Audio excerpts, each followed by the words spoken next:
it is my pleasure to officially, formally introduce Tracy Byrnes, who is a financial advisor at UBS, and she focuses on women who are navigating very specifically through divorce, through transition, and entrepreneurship. And she, as a single mother of 3 teenagers, Tracy has learned firsthand the value of surrounding herself with supportive people who offer sound advice. And she strives to be a stabilizing force for her clients, a source of advice that can really help them make well-informed decisions and plan for their businesses and their family and their futures during stressful times. So, which I think is fantastic. And I was so glad when I heard, Tracy, that that was your focus. I just think it's really, really needed. And I think that's makes you just a powerful resource. So why don't you introduce yourself a little more? Because I know I could only do so well. No. You should have been my agent in my previous life. So as Breen said, I'm a financial advisor with UBS. I've actually been on my own, divorced for 16 years. My kids were peanuts. They were 4, 3, and just about 1. They are now 21, 20, and 18. I pretty much raised them alone, and I will tell you straight up that my relationship with them would never be what it is today if it weren't for my divorce. I'm actually grateful for it. I'm closer with my kids than I would ever be. But I do know over the years, and I was in media before I got to financial advisory, that I would meet all these rock star women, crazy, amazing women who would say things like, I don't want to give my money to another old white guy, with all due respect to the old white guys. I don't want to leave my husband because I really like my lifestyle. I don't know how to manage stuff on my own, which makes me want to get the shakes. And so all this stuff just brought me to where I am today, in that this is not rocket science. I'm going to probably say that 10 times. And it's something you should do. And divorce is not an end, it's a new beginning. It happens, it's okay. It doesn't mean we failed. It just means the path is changing and you have to embrace it. And that's why I'm really thrilled that Breen and Kat wanted to bring this topic to you and to talk about it, because it should not be taboo. People should not be afraid to say, you know what, it's not working out at home. I mean, you wouldn't be afraid to say, oh, by the way, it's not working out with my business partner. And yet we are constantly like, damn, I failed because I stood in front of this gaudy altar at one point and said something to some deity that I promised to stay forever, and it just didn't work. So I think we should be able to talk freely about money, divorce, our lives, everything. I love that. Yeah. That and take some of that power back. Right. At a moment when a lot of times you really need it. Okay, and also, I guess also joining us, we're really just kind of, I don't even know if we really need the spotlight function considering how small of a group this is, but is Kat Tahan, co-founder at the 4th Floor. And we were thinking about it. We were thinking, from Kat's perspective, serial entrepreneur, like my perspective, I was a general counsel, kind of coming at it, like whatever questions we have on this topic probably would cover a lot of the questions that would be coming from the 4th Floor community, considering the demographics of our member base.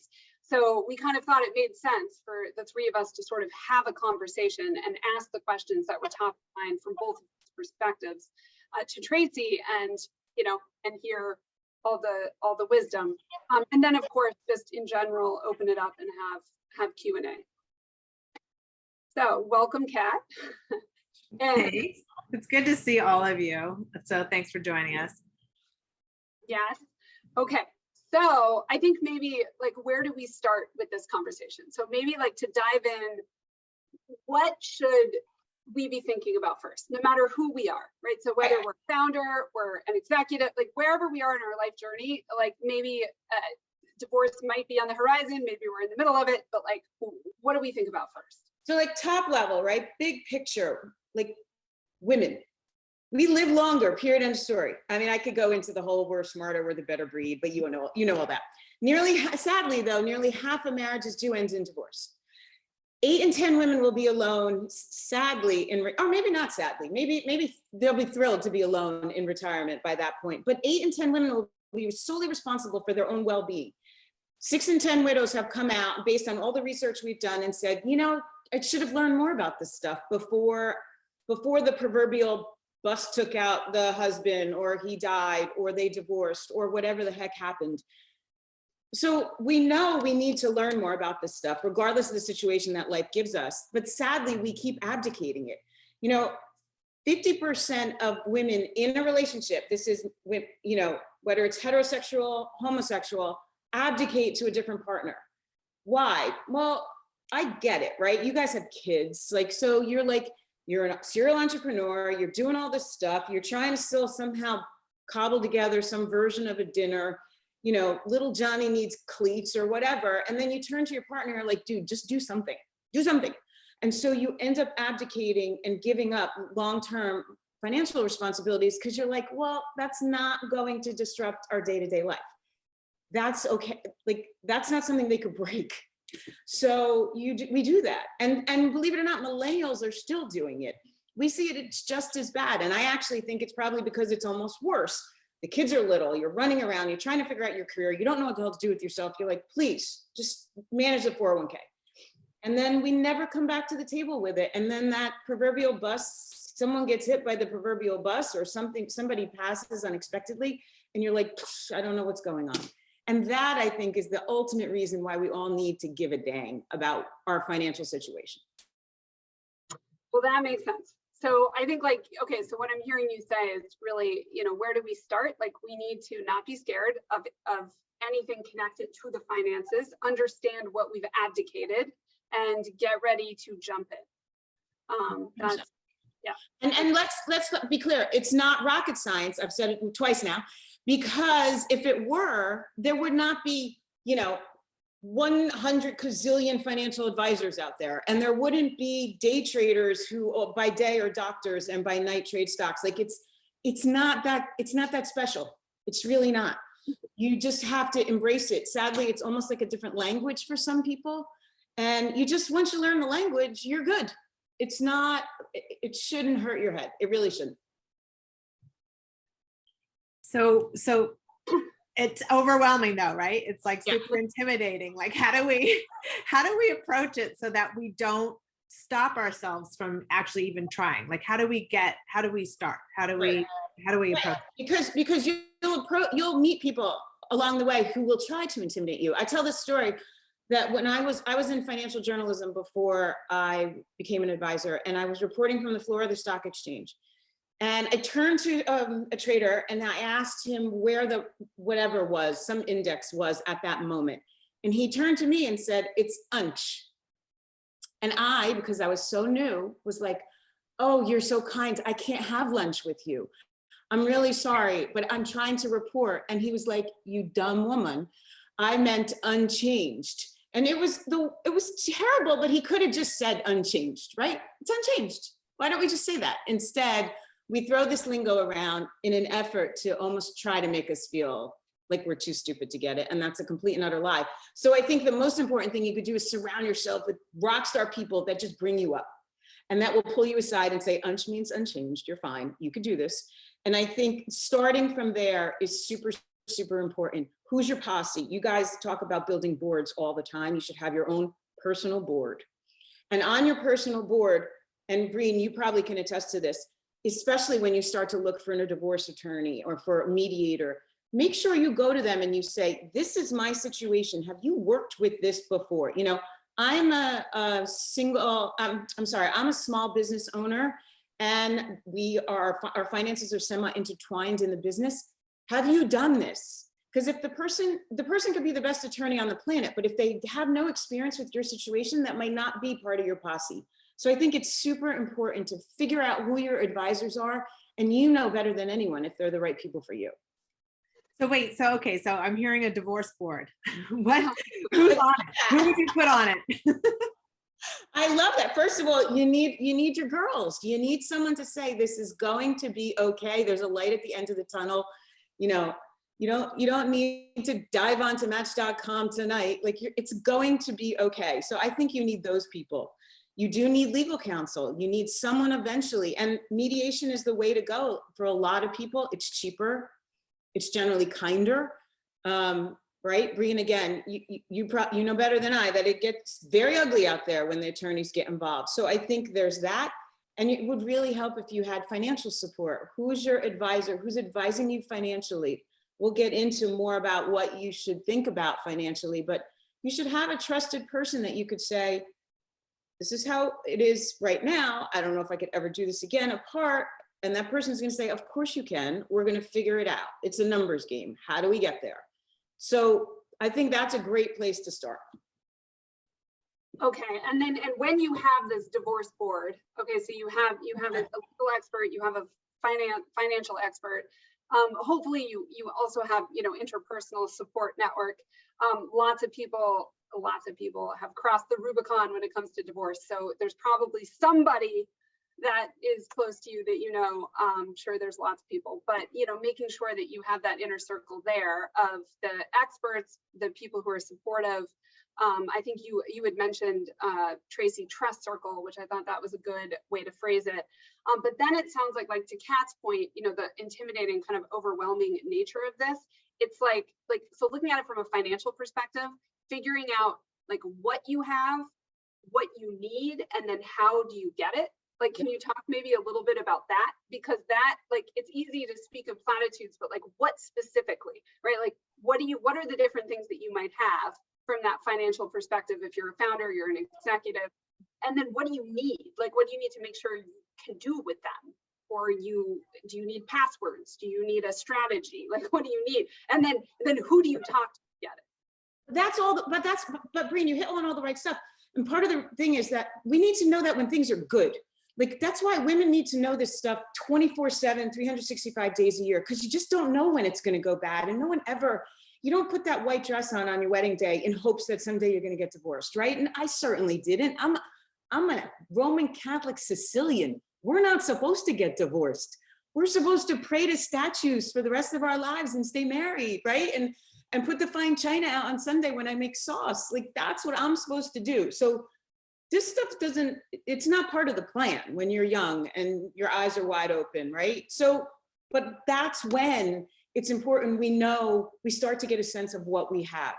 So it's very important to, again, I keep saying it's not rocket science. You know what you have. You just got to go get it. Go find it. You got a 401k. Someone must have an IRA. Do you have life insurance? Start to ask these questions. I've always said when things are good, and even maybe when they're not, start to go on a little money date with your partner or spouse and just ask one thing at a time. You know, you go out on a Friday night for a drink, ask one question.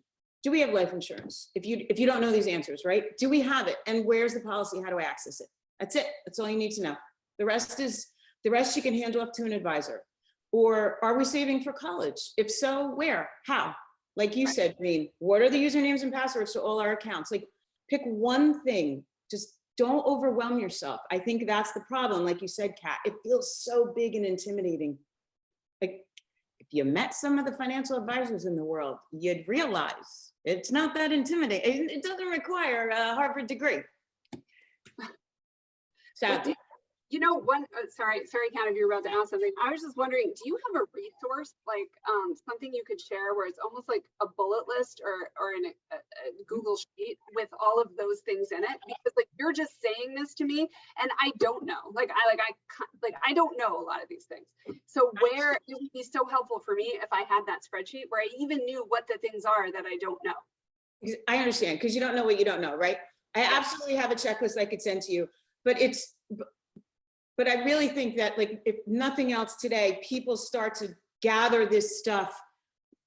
You know, you don't need a bad situation to go find all this stuff. You just need to, like I said, one day at a time, start figuring this stuff out. But I absolutely can send you something, and please pass it to the entire community. Yeah, no, that's what we would do, make it available with this, because I have a feeling that would be very useful and, you know, not obvious to a lot of people. And then what about timing though? So like, we're talking about, like, you know, what you currently have, you know, so maybe these life insurance policies or these 401ks or the, you know, the 529s or whatever it is. And then, you know, how do you get access to it and like, just make sure you understand what it's about. But what about the timeline? So like, when you're talking about a divorce, are there like some major things you should be thinking about as a founder, say, when it comes to the timing these things. Right. So I'm biased. From where I sit, I think everyone should have a financial plan because I think they're like the funnest, coolest things ever. I'm a nerd and a dork. But so when you have this financial, or maybe you don't have one, but you still could do one. You can come to the table and say, I'm thinking about splitting. Can we put one together for just me to see if I can figure this out? I just had a phone call with a woman yesterday.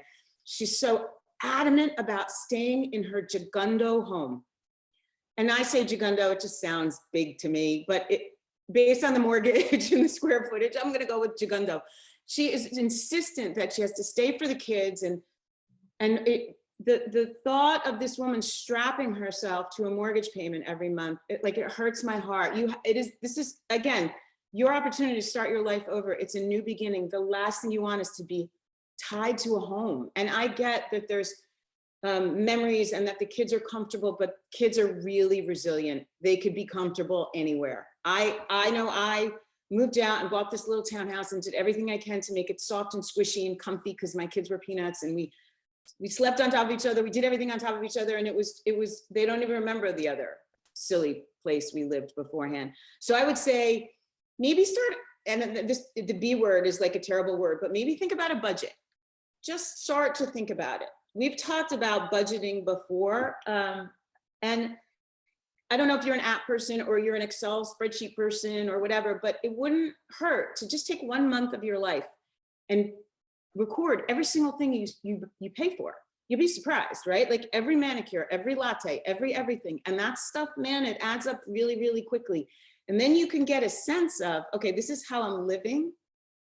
If I want to keep this lifestyle, is that $5,000 a month mortgage payment the right answer for me? I'm not sure. So I think that's a really good way to start. And if you are a small business owner, are you putting the cars through the business? Maybe that's going to have to stop, or you're going to have to pick up a car payment. Maybe insurance is going through the business as well. You know, we don't realize when we file a Schedule C or whatever you're filing, all the things you plop on there that all of a sudden now are going to come out of your pocket. So I think it's important to just start to put pen to paper or numbers in an app, and just really, it's that come to Jesus moment where you're like, dang, I spent this much this month. Holy Jesus. I think that's really something that's important before you start to say, well, I need the house. I need the house. I don't know if at the end of the day you need the house. You need your business to stay viable. You need your soul to be happy. Not sure you always need the house. So I would say that. Okay. Great advice. But is there anything specific to being a founder of your, and trying to protect your own business? Do you have any more thoughts on that? So I would say the first thing you should do is go get an outside valuation. What is the business valued at? Because somehow it's going to come up, and somehow he or she is going to say, I have been with you this whole time, supporting you, and it's going to become, right, an asset on the table somehow. So go get yourself your own outside valuation. I would also think about insurance. Who's being insured? What owners are being insured? How are they being insured? And get tax and legal advice on if indeed the business does have to be split. How are you going to do that? If you have to buy somebody out, it depends on how integrated, right, you and your partner are. If you're in this business together, that's a whole nother level. That's more attorneys. That's probably, Breen, you probably can answer that better than I when it comes to splitting that up. But I really think it's important just before all that to think about what goes through, what's in there, what are you using this business for other than to do business, right? What's going, how do you prioritize that entity right now? How do you make sure that that entity is viable, even if my marriage is not? Because that's your livelihood. You need that thing. So that is important. And that's where your circle comes back, your attorney comes back. That's where you need an attorney who you can go to and say, I'm getting divorced and I'm a small business owner in this industry. Have you been here before?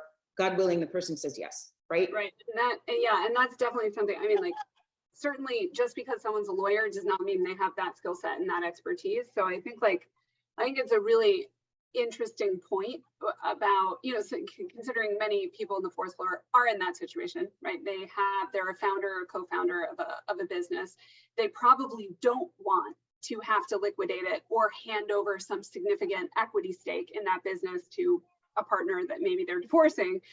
So, what, like, just kind of like broad strokes, big picture, I think that, the timing piece, right, the getting a valuation as soon as you can, really early in the game, versus waiting, divorces can stretch over a long period of time if that company gains value and then you're getting the valuation, down the road. I mean, that's where I wonder legally, right, it's nuanced and you want to make sure you have the right counsel, but getting the valuation sooner, having the lower number attributed to that business, that's a smaller ownership claim, that departing spouse might ultimately have against you. So, but I think like as everyone's situation is unique. So like you said, Tracy, it's about that trust circle and the right advisors. You need to find the lawyer that is a startup lawyer, so is comfortable with valuations of startups, and also divorce, right? Also familiar, and because there's a lot of great business divorce lawyers out there. I'm not sure on the matrimonial side, you're looking for a particular skill set there, but it does exist. You just need to probably pound the pavement and interview a lot of people to find the right resource. And again, like I would ask you, Tracy, if you have that type of list of experts, maybe, you can refer where, that could be very valuable, because you can go through a lot of lawyers that lawyers often tell you they know. I would really, do your due diligence about whether that lawyer really does know. But it's an interesting point, right? I feel like you just created a new class in law school, like the divorce of the small business owner or something like that, because I think more and more post-COVID, we've seen female entrepreneurship take off. Post-COVID, we've seen more and more people say, no mas to corporate America. I want to do something on my own. So whether it's a small business on her own, whether she went into it with another partner, that's another thing too, right? Just, I could be partners with another person, not necessarily my spouse partner. How does that work out? Like, are you, I was dealing with someone recently and they had keyman insurance on the partners, in that if there was a death or divorce, the other one could buy the person out, so that there was no, you don't want to work with the ex-spouses, and it gets so muddy and complicated when all you were probably doing at one point was sitting in a basement brainstorming this amazing entrepreneurial idea, and now it's just being torn to shreds, and that's not what you want. So the more you could do beforehand, the better it is for everyone. No doubt. And I just heard you say something that I think that is super great advice, that probably one of the first things you want to do early on, if you are part of an LLC or a C Corp, and this could be on your horizon, you need to make sure the right person is looking very closely at those formation documents and at that operating agreement to see whether or not there are clauses in there that get triggered based on a divorce. And because if you discover that, and you are the majority, you have the power in terms of ownership in that entity, then you can amend it and you can change it and make sure you have the terms that do work for you with what you're contemplating. And I bet from a legal perspective, most of the time you could do that in advance and save yourself some trouble. And I think that's a really great point. Yeah, but it much like, and again, even when business is good, business is really good, we're happy, we're doing great, we're trying to get products sold, yay. We should have that conversation of what happens, God forbid. God forbid you don't want to be in the business anymore. God forbid you pass. God forbid you get divorced. Like, have those, much like you should have them at home, which I don't think we do enough either. The God forbid, we prenup or whatever, but who should have, who gets the kids, whatever, if we both go down. The conversations that we're afraid to have, we have to start having more of. And again, if COVID taught us anything, one of the things we're going to talk about too are like the financial documents you have to get in order if you're getting divorced. Who's declaring your healthcare directive? During COVID, we needed healthcare directives when people were wheeled into hospitals and their loved ones weren't allowed to come. If there was no directive, they didn't know what to do, right? If you're getting divorced and you don't update your directive, that means your ex-partner or spouse can pull the plug on you. Yeah, that's not a great idea. So you want to make sure who are your beneficiaries? Is he or she still on it? You don't want that. Check. For those, even those long lost rollover accounts that you had from your first job, you might have a little 401k sitting somewhere that you forget all about. Could be 10 grand. That 10 grand is going to go to your ex-spouse partner if you don't update that. So updating those policies, life insurance, annuities, all those things. Again, this is where legal counsel comes in, and they will remind you. But it is important that you stay on top of that, and you have, again, these conversations. You know, to be honest, I'm the pot calling the kettle black, because I haven't broken it to my older daughter that I'm putting her down as she's going to get to pull the plug if God forbid something happens. She's going to have a heart attack and not want that responsibility. But someone has to have it, and it can't be my ex-husband, because I won't make it into the waiting room if he has a choice whether to pull the plug. So I think that it is important, even with business owners, while life is good, talk about the contingencies. What if? All the what ifs. I know it's sticky and ugly and people don't want to address it, but it's really, really important. Okay, so I am seeing, oh, yes, it did go to everyone. I thought that was a private note. I was just reading in the chat, but I think, okay, so I think thank you for sharing that, Carolina, because I think it's really, I think you're spot on, right? I think it can be very, very difficult. Look at what happened even with this event, of the number of people that reached out to us and were like really interested, can't sign up on LinkedIn and can't sign up in the platform. You know, like, it's not an easy thing to assemble your trust circle for everyone, you know, amongst the people that you're interacting with day to day. So, you know, if you're looking for, you know, a new set of resources, like, you know, so I think the checklist, like the ones we've talked about so far that you say you can provide, Tracy, I think would be unbelievably valuable. I think also like kind of a general checklist of, you know, next steps, just like how to help, like the point that is in the chat about being a deer in headlights, like how to make that first step and then that second step. And I know Tracy, you've emphasized a lot when we spoke, like it doesn't need to be all at once. You know, that you don't need to feel overwhelmed. You can start with baby steps, but maybe a map, like an actual written down, you know, really specific advice about how to go do that first step, go do the second step. If you have anything like that, I think that would be really helpful, or you could talk about it. 100%. And I will say one thing that maybe should motivate you a little. So one of the things that drove me to UBS is we've done this research over the years, and it was originally entitled Own Your Worth, because it is so important that women own their worth. And by worth, it does not mean, right, you know, where Tesla's trading today. That's not what we're talking about. We're talking about all the big picture things we talked about. Having access to investment accounts, knowing that if I get hit by a bus, I say that a lot, right? That my kids will be taken care of. To me, that's owning my worth. I know where my money is. I know who's going to get it. I know everybody's cool with it. I know they have access to it if I go down. We took it a step further after COVID, and now it's morphed into women on purpose. So women have a purpose now. They know that money can change things. Money can change the world. We also know that we control $10 trillion in household finances right now. And over the course of the next 10 years, that number will hit 20, maybe even 30 trillion due to death, inheritance, divorce, things like that. We have all this money. We have to learn what to do with it, because once we figure it out, we can invoke change. We can change policy. You can change the way you invest. You can buy things based on your dollars. You don't have to buy a certain product if you don't believe in it. It is super, super important. And I say that because also part of this research, we interviewed men. And where do men stand on helping women learn? And they always say, oh, I want my wife involved. I want my partner involved. I want my daughters involved. And then nothing, right?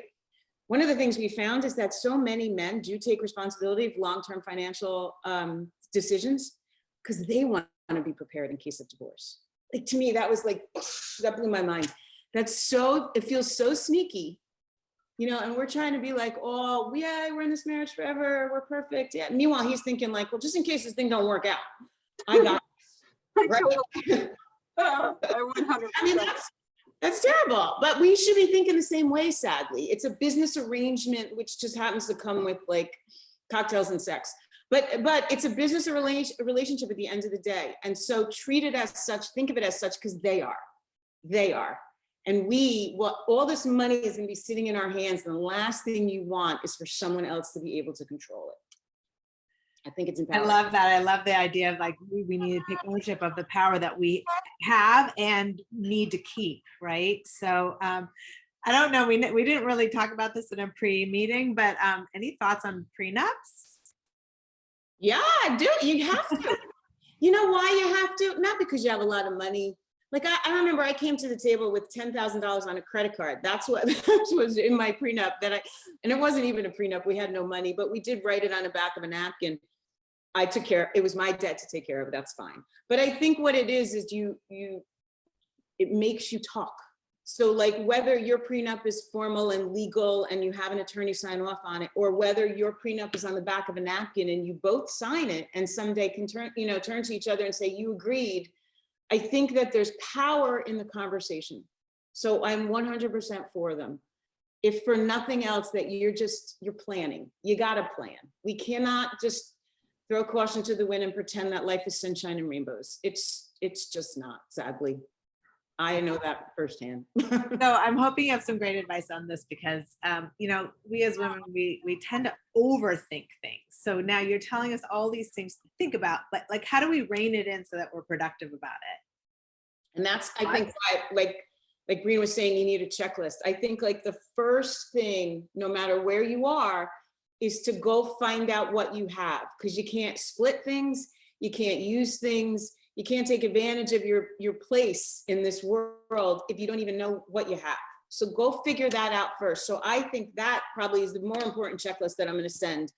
What do you have? As if you were putting together a financial plan. Think of it that way. If I came to you and said, okay, Kat, we're going to put a financial plan together for you, I need all these things. And you just go through them. And if you have them, great. If you don't, you don't. But you go through this list and you're like, oh, dang, I actually really do have long-term care. Or no, I don't. Maybe I should ask her about that. Yeah, I have this annuity I inherited from my mom. What do I do with it? Like all of a sudden you have things you don't even know. And I think that is the most important place to start, because you can't split things unless you know you have them. And I'll say one last thing is that one of the reasons I came into financial advisory is a friend of mine pushed 2 pieces of paper in front of me, and it was a bank account in the Cayman Islands. And she's like, what the heck is this? I found this in his office. He was funneling money. He was funneling money because she didn't know what she had, and she didn't even realize it was disappearing on her. So the more aware we are, it makes everything better, makes everything easier, and you come to the table with power, knowing what you have. And I think another interesting point you mentioned, you kind of alluded to this, that one opportunity in a divorce is being able to own your worth, right? Take control over those decisions that a lot of times traditionally women are not, they're not the ones in control of the decisions. So just because your husband did it a certain way, or just because your IRA, your 401k, whatever money you had was sitting in a particular place, it doesn't mean it has to stay there, right? So like, I imagine, a value that the right financial advisor, for instance, could bring to you would be to get you, like help you get comfortable with other options out there for ways to just park your money. I know we've had a lot of, we've spoken to a lot of GPs and venture funds where there's, frustration about how so many people just, they don't realize that by parking your money in an institution, if your values don't align with that institution, you're feeding that institution. Like, even if it's something that basic, like just understanding that you have control over where your money lives, and some of those places where you can put your money can make that money more valuable for yourself. 100%. And I think women fail at that a lot often too, because we're afraid. Men shoot for the rafters, right? They're like, they get a stock tip at a cocktail party, and the next thing you know, there's like a bunch of zeros, and they take a shot. Women are like, well, I don't know. I got to feed the kids. Yeah, I'm going to keep it under my mattress. And now more than ever, money under your mattress is failing you as inflation is so dang high, right? Like, there's a slide in one of the presentations I do about a loaf of bread, like, 20 years ago was 50 cents. My kids eat that Dave's Killer bread stuff. It's like I think it's almost $10. I don't even, it feels like it's really expensive. Like, that is not keeping up with inflation. And having your money in cash in a mattress that's not getting you anywhere right now. So yes, good, sound financial advice in a place where their morals and values align with yours, 100% important. And the upshot is there's just a lot of women out there nowadays. And I think women like talking to women. So find someone that you want to have a cup of coffee or a glass of wine with, or whatever your poison is. You have to be able to talk and just, you know, the gamut. Like, you have to be able to be honest with these people. You can't be nervous around them. You can't be afraid that, well, you're never gonna believe this, I have $5,000 on a credit card. Like, no, there has to be no judgments. This is reality. Life gets very difficult. You might need to take money out of your 401k to make it work, and that is okay. Like, things happen in life. And so I think that that's all back to the beginning of the trusted advisors. Make sure those people are not gonna be like, that was a dumb mistake. Why'd you do that? You know what? Walk around the block in my shoes, and then you come back to me and let me know how that went. Any questions from anybody here? Feel free to raise your hand or put it in the chat. We'd love to, you know, invite you in for the conversation. So just offering, but this has been great, Tracy. It's so empowering to hear the breakdown of it, because I think that the wall that hits us when and if, you know, we're looking at divorce is so strong that when we can break things down, it just becomes like even work. It's like manageable workflow. That's it. And that's the thing, we do it at work. We do it in our businesses. You know, one of the things too, when you're in a business, you delegate out responsibilities to the people around you. And then, like, on a Friday morning, you get bagels and coffee and you all come together and you talk about all the things those people were supposed to do all week long. We should do that at home. Why don't we do that at home? If you're going to delegate responsibilities to your partner, delegate away. But then you got to come back to the table and say, okay, so you've been managing our retirement accounts for the last, you know, couple months. Where are we? What's going on? Because you would never go more than that at work without turning to an employee and say, hey, what are you doing? I'm paying your salary. What are you doing? So why aren't we doing that at home? And I think there's a lot of overlap, much like you're saying, Kat. At work, you figure out your to-do list and you just chip away at it. That's the same thing at home. And it's transferable in so many ways. Knowledge is power, right? Yeah, Totally. well, and your point about how do you leverage anything in a divorce, and how do you ensure that you come out on top if you don't know what you have? Right. So I was just jotting down, I mean, over the course of this discussion, the kind of checklist, the resources that I think would be unbelievably valuable to gather from you and then share in connection with this recording. So that those checklists, I'll just take a second, maybe while you respond to this question in the chat. I'm going to write them in the chat, and then we'll have a record of it, and we'll follow up with you, Tracy, and we'll make sure to get those lists and that information. And You know, you can put my email in the chat for sure. I sadly don't have access to the chat as I came through work, so I can't chat through UBS. That was why I was trying to do it through my Gmail, but for whatever reason it is. So I will add Tracy's email into the chat. Email, please, absolutely. Read her the question, Breen. Okay, so the question in the chat is, I'm in the middle of my divorce. I'll be buying out my house. What do I need to consider in terms of taxes versus just paying him half? My home value has more than doubled. That is a great question, because it shouldn't be considered a sale. That's a question for an accountant. It shouldn't be considered a sale. So if you own your home for at least 2 years, you can exclude up to $250,000 in gain as a single person. But if it's a transfer, there should be no tax implications. Make sure you get him or her off the mortgage, figure that out, and off the deed. Those are two really, really important things. But if you bought the person out, the gain would be on his tax return. You should not have tax consequences. That is a question for an accountant, 100% though. Good one, especially nowadays, because the values of homes are so high. So there could very well be taxable gains on homes. Even if you, as a married couple, you can exclude up to 500 grand. You might have a gain more than that these days, because the housing market went a little bonkers for a bit. So super great question. good luck keep staying in the house. And I applaud you for taking on that loan. Yeah, that was great. And so, you know, it actually makes me think one of the checklists or one of the follow-ups I'm putting in the chat for you, Tracy, I know you can't see it, but we'll share it with you, is, you know, that list of trusted advisors with expertise. So we talked about legal, we talked about financial, and it sounds like accountant. You know, there's a financial advisor, there's an accountant, there's a lawyer, there's, you know, hopefully a good friend. Maybe they're all good friends. Who else? Like, who are there any other sets of expertise that we're leaving off the list there? Well, look, I mean, now, you know, therapists of some shape or form for you, the kids, 100%, right? And I think, and I think another important thing we should actually have mentioned is that not only do you have to come together with this circle, but you have to introduce your circle to each other. Because like, you can get a great attorney. And your attorney says, you can take half of the investment account and he's gonna take the 401k, which is fine dollar-wise, right? It might be the same number, except that 401k has no taxes on appreciated gains because you don't pull that money out until you retire. That investment account might have massive amounts of appreciated gains that will be taxable if indeed you decide to sell someday. So one dumb example of why the attorney needs to talk to the accountant, needs to talk to the financial advisor, probably needs to talk to the therapist at the end of the day too. But so everyone they need to meet or have a Zoom chat on occasion and just talk to each other, like, because they can't work in silos.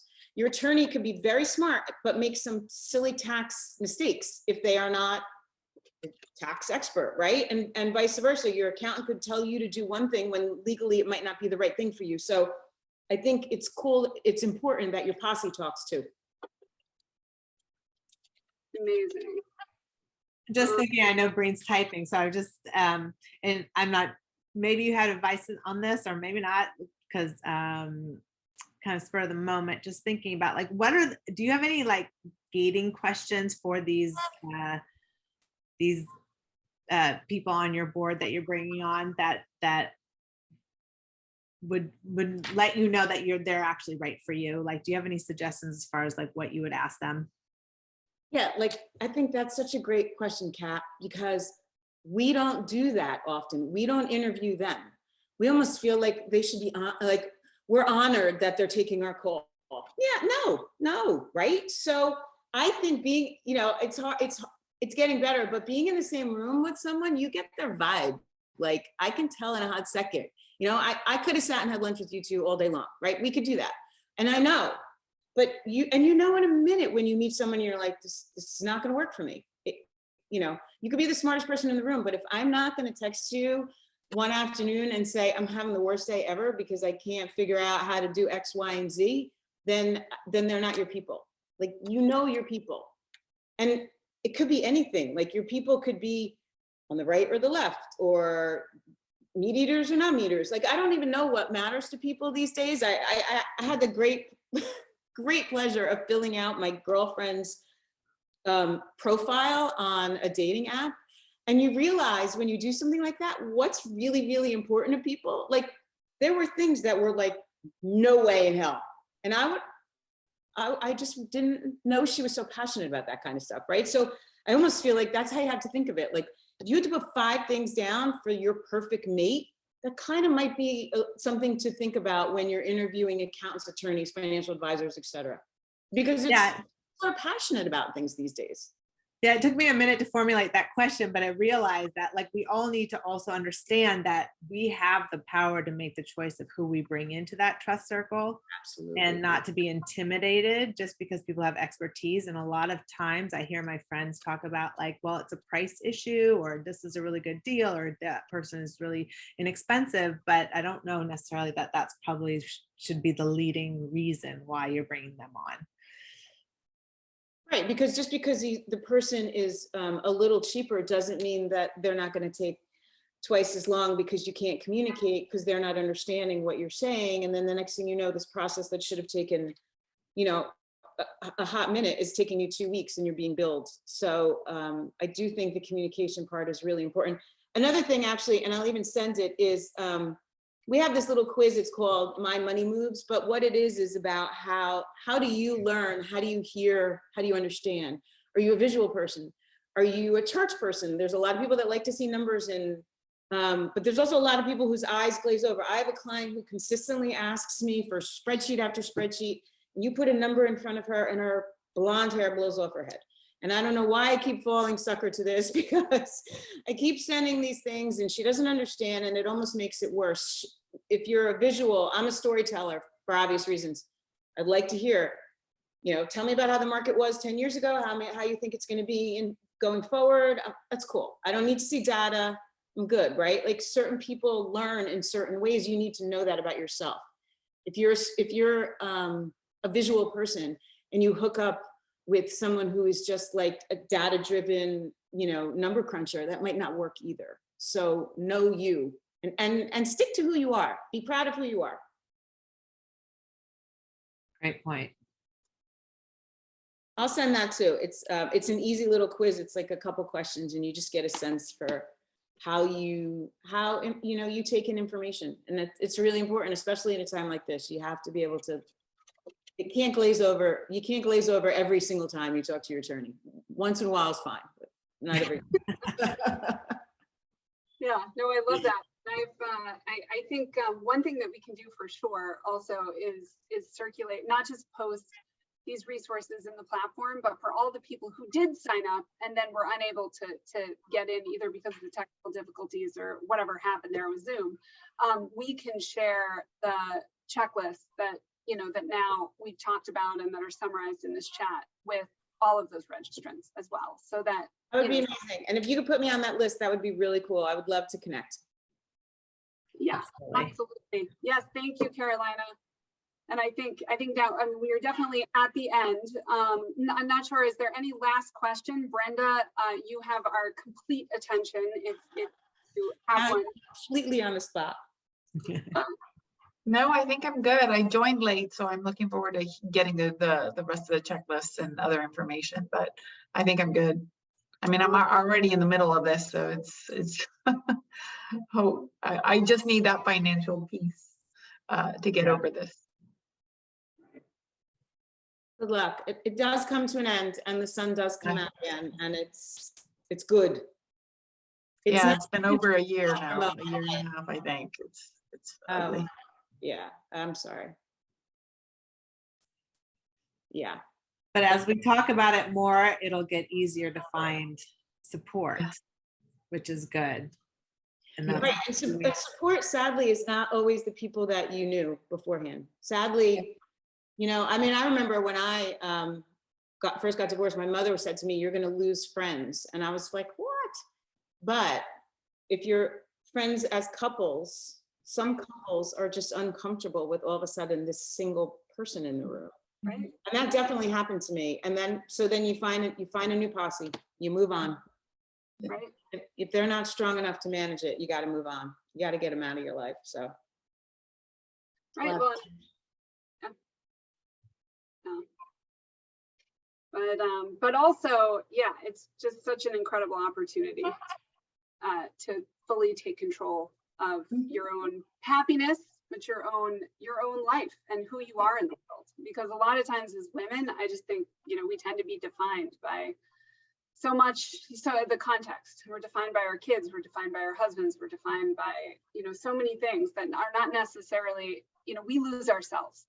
So I think there is an incredible opportunity to, you can find yourself and take that power and that control. Yep. And I don't know what the statistics are. Isn't it 51% of couples get divorced? Isn't it something like that, really high? So we need to normalize it. So having these conversations is so vital. 100%. Someone told me when I was going through it that God had just given me a blank slate. And he said, "What are you going to do?" And it's very empowering to be able to say, I could start over any way I want. It's cool. Amazing. Well, thank you, Tracy.